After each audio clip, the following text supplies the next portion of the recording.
విద్యార్థులు ఈరోజు మనం వీ లవ్ రీడింగ్లో భాగంగా ఒక చక్కటి నీతి కథను నేర్చుకుందాం. కథ పేరు ఆవు నిజాయితీ. ఒక ఊరిలో ఒక నిజాయితీ ఆవు ఉండేది. అది తన బిడ్డకు పాలు ఇచ్చి ప్రతిరోజు అడవిలోకి మేయడానికి వెళ్ళేది. దారిలో ఓ గేదె ఎదురొచ్చింది.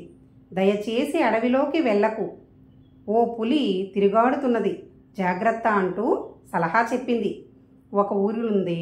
ఆ ఊరిలో నిజాయితీ ఆవు. నిజాయితీ అంటే ఇచ్చిన మాట పైన నిలబడటం, ఆడిన మాట తప్పకపోవటం. అలాంటి నిజాయితీ ఆవు ఒకటి ఉండేది. అది తన బిడ్డకు పాలు ఇచ్చి ప్రతిరోజు అడవిలోకి మళ్ళీ మేత మేయడానికి వెళ్ళేది. అలా వెళ్తుంటే ఒకరోజు దానికి ఓ గేదె ఎదురొచ్చింది. గేదె కూడా మేత మేయడానికి అడవికి వెళ్ళింది.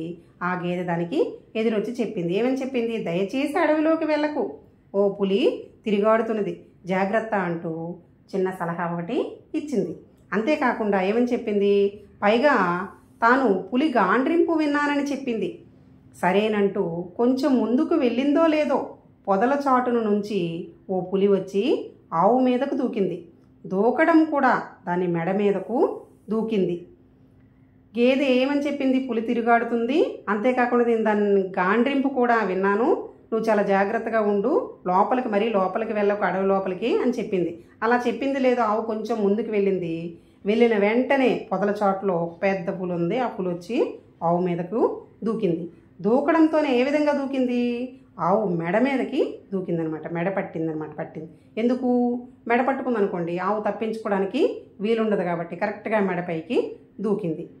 పులిగారు, దయచేసి నా మాట వినండి అన్నది. విషయమేంటి అని అడిగింది. నా ఇంటి దగ్గర బిడ్డ ఉంది. ఆ చంటి దూడ నేను గడ్డి తిని ఇంటికి వెళితే ఎగిరెగిరి సంతోషపడుతుంది. ఎప్పుడైతే ఆవుకు పులి వచ్చి పట్టిస్తుందో అప్పుడు ఆవు ఈ విధంగా పులితో అంటుందన్నమాట, పులిగారు దయచేసి నా మాట వినండి అనేసి వినయంగా, నా మాట కొంచెం వినరా పులిగారు అనేసి ప్రాధేయపడింది అనమాట. అప్పుడు పులి ఏమన్నది? విషయమేంటి చెప్పు అని అడిగింది. నా ఇంటి దగ్గర ఓ చంటి బిడ్డ ఉన్నది, చంటి లేగదోడు ఉన్నది. నేను మేతమేసి ఇంటికి వెళ్ళాను అనుకోండి, అది నన్ను చూసి చాలా సంతోషపడుతుంది, ఎగిరెగిరి గంతులేస్తుంది అని చెప్పింది. పాలు తాగుతుంది, పాలు తాగిన తర్వాత నేను వస్తాను, తర్వాత నన్ను తిను అన్నది. ఆ మాటలు విన్న తర్వాత పులి కరిగిపోయింది. సరేనన్నది. ఆవు మేతమేసి ఇంటికి బయలుదేరింది. అంతేకాకుండా నా బిడ్డ ఏం చేస్తుంది? పాలు తాగుతుంది. పాలు తాగిన తర్వాత నేను మీ దగ్గరికి మళ్ళా వచ్చేస్తాను, మీరు నన్ను తినేద్దురు కానీ అని చెప్పిందనమాట. ఆ మాటలకు పులి కరిగిపోయింది. ఎందుకు? చాలా వినయంగా ప్రాధేయపడుతూ ఆవు ఏమని అడిగింది? నా బిడ్డకు పాలు ఇచ్చొస్తాను, అది చాలా చంటి లేగదూడ, నేను దానికి పాలిచ్చిన వెంటనే మీ దగ్గరికి వచ్చేస్తాను, మీరు నన్ను తినేద్దురు కానీ అనేసి అన్నది. అనగానే అంత చక్కగా ఆవు మాట్లాడేసరికి పులికి మనసు కరిగిందనమాట. ఈ పులి కూడా చాలా కరుణగలదే కాబట్టి కరిగిపోయి అలాగే ఇంటికి వెళ్ళు అని అన్నదనమాట. అప్పుడు ఆవు ఇంటికి బయలుదేరింది. ఇంటికి వెళ్ళిన తర్వాత నీళ్లు తాగింది, బిడ్డకు పాలు ఇచ్చింది, ఎన్నో బుద్ధులు చెప్పింది, ఎవరి చెడుతోడు పట్టకు అన్నది. ఎప్పుడైతే పులి ఇంటికి వెళ్ళమందో ఆవు ఇంటికి వెళ్ళి అడవి నుండి వచ్చింది కదా, బాగా నీళ్ళు తాగిందనమాట. తాగిన తర్వాత తన బిడ్డకు దగ్గరకు తీసుకొని పాలిచ్చింది. పాలిచ్చి దాన్ని నిమురుతూ నాలుగుతో నిమురుతుంది అనమాట. పాలిచ్చేటప్పుడు నిమురుతూ ఎన్నో బుద్ధులు చెప్పింది. చాలా జాగ్రత్తగా ఉండు, ఎవరి చెడు సావాసం చెయ్యకు, ఎవరి చెడుతోడు పట్టకు అనేసి చెప్పిందనమాట. అంతేకాకుండా ఏమని చెప్పింది? నేను వచ్చినా రాకున్నా బాధపడకు, నీ పని నువ్వు చేసుకో, నీ తిండి నువ్వు తిను, జాగ్రత్తగా మసలుకో అంటూ బాధతో మాట్లాడింది.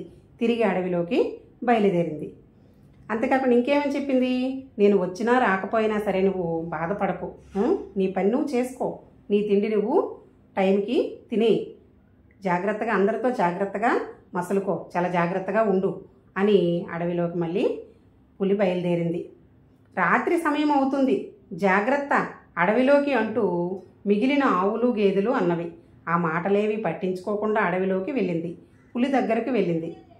బాగా రాత్రి సమయం అయిపోతుంది, నువ్వు అడవిలోకి వెళ్తున్నావు, చాలా జాగ్రత్తగా ఉండు అనేసి మిగిలిన ఆవులు గేదెలు దానికి చెప్పాయన్నమాట ఆవుకి.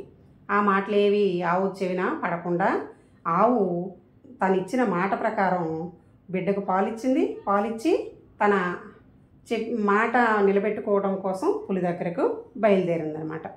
ఇచ్చిన మాట మీద నిలబడిన ఆవును చూసి పులికి జాలేసింది. ఇంత నిజాయితీ ఉన్న ఆవును తింటే తన బిడ్డకు తీరని ద్రోహమే అవుతుంది అనుకుంది. పులి ఏమనుకుంది, ముందు వస్తుందో రాదో, అయినా మాట ఇచ్చింది కదా, చాలా మంచిదిలాగా ఉంది ఆవు, తిరిగి వస్తుందిలే అని అనుకుంది. అనుకుంటూ ఉందో లేదో ఈలోపే ఆవు పులికి కనిపించింది. కనిపించిన వెంటనే ఆవు యొక్క నిజాయితీకి పులికి జాలేసింది.